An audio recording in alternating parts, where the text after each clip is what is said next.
యువతకు ధమ్కి ఇస్తున్నాడు. డిఏలు అడిగితే ఉద్యోగులకు వార్నింగ్ ఇస్తున్నాడు. ఫీజు బకాయిలు కోరితే కాలేజీలను దబాయిస్తున్నాడు. ఇంతమందిని బెదిరించి ఏం సాధిస్తావు రేవంత్? కేటీఆర్ ప్రశ్న. సార్ ఇక్కడ కేటీఆర్ అన్న గారు, గత ప్రభుత్వంలో నిరుద్యోగులు ఆత్మహత్యలు చేసుకున్నారా? గత ప్రభుత్వంలో నిరుద్యోగులు ఆత్మహత్యలు చేసుకున్నారా, లేకపోతే ఈ ప్రభుత్వంలో ఆత్మహత్యలు చేసుకున్నారా? నిరుద్యోగులు ఎవరి భవన గేట్లను బద్దలు కొట్టారు? సో మీరు ఉద్యోగాలు ఇస్తుంటే మిమ్మల్ని ఎందుకు ఓడిస్తారు? సరే, ఈ ప్రభుత్వాన్ని కూడా గెలిపించారు. ఈ ప్రభుత్వం ఉద్యోగాల అవకాశాలు ఇస్తూ పోతూనే ఉంది, చూస్తూనే ఉన్నారు, నియామక పత్రాలు అందజేస్తూ ముందుకు వెళ్తూనే ఉన్నారు. సరే, ఇక్కడ యువత ఇంకోటి విధ్వంసమానికి పాల్పడుతున్నారు, అరాచకానికి పాల్పడుతున్నారు. అంటే అరాచకం అంటే ఏంది? ఇప్పుడు ఇక్కడ అరాచకం అంటే ఒక ఉదాహరణ చెప్తా. ఈరోజు పెండింగ్ స్కాలర్షిప్లు విడుదల చేయాలి, మంత్రి జూపల్లి క్యాంప్ కార్యాలయం వద్ద ధర్నా చేస్తున్న ఎస్ఎఫ్ఐ నాయకులు.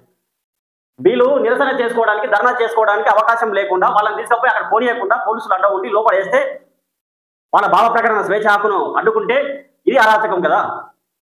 వాళ్ళకి స్వేచ్ఛా వాతావరణంలో ప్రజాపాలన ముఖ్యమంత్రి రేవంత్ రెడ్డి ప్రభుత్వం చేస్తుంది. అందరికీ సో స్వేచ్ఛ ఉంది. ఈ రోజు మీరు వచ్చి మాట్లాడుతున్నారు, మీరు ఇష్టానుసారంగా మాట్లాడుతున్నారంటే ప్రజాప్రభుత్వం స్వేచ్ఛను కల్పించింది. సో ఎవరినైనా విమర్శిస్తుందా? అంటే ఎవరినైనా ఇళ్ళ దగ్గరికి పోయి అరాచకాలకు పాల్పడుతుందా? అరాచకాలు అంటే ఏంది? సామాన్య ప్రజలది భూములు, ప్రభుత్వ భూములు కబ్జాలు చేస్తున్నారా? దండుకుంటున్నారా? కోట్ల నిధులను స్వాహా చేస్తున్నారా? ఏం చేస్తున్నారు?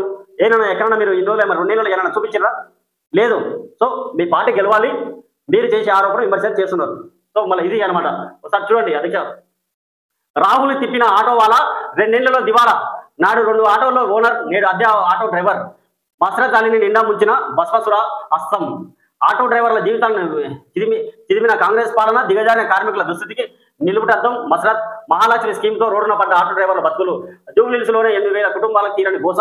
160 మంది ఆటో డ్రైవర్లకు ఉసురు తీసిన ఇందిరమ్మ రాజ్యం. దగా చేసిన కాంగ్రెస్ కు ఓటుతో బుద్ధి చెప్తాం కార్మికులు. సో కార్మికులకు ఈ ఆటో వాళ్లకు న్యాయం చేయాల్సిందే. కానీ ఇక్కడ మహాలక్ష్మి స్కీమ్ తో రోడ్డున పడ్డ ఆటో డ్రైవర్ల బతుకులు. సో మహిళలు మహాలక్ష్మిల బస్సులో దర్జాగా ఎక్కడైనా తిరగలుగుతున్నారు ఉచిత ఆర్టీసీ బస్సుతో. సో అంటే ఇప్పుడు మీరు అనేది ఏంటి? ఉచిత ఆర్టీసీ బస్సును ఎత్తేయాలంటున్నారా? కాంగ్రెస్ ప్రభుత్వం తీసుకొచ్చిన, ప్రజాప్రభుత్వం తీసుకొచ్చిన మహిళలకు ఉచిత ఆర్టీసీ ప్రయాణాన్ని ఎత్తేయమంటున్నారా మీరు? సో మహిళలు ఆర్టీసీ ప్రయాణం